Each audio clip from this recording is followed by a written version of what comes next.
तो गाइस ये है कावासाकी Z900 है ना, Z900। और ये भाई मिले थे मुझे, क्या ही साउंड है भाई इसका, बहुत ही ज़बरदस्त साउंड है, एकदम सुन के मज़ा आ गया। थोड़ा सा साउंड सुना दीजिए ना please. Kawasaki Z900 sound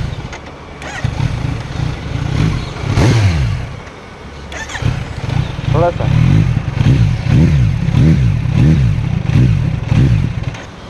thank you. एक तो फ़ोटो बस हो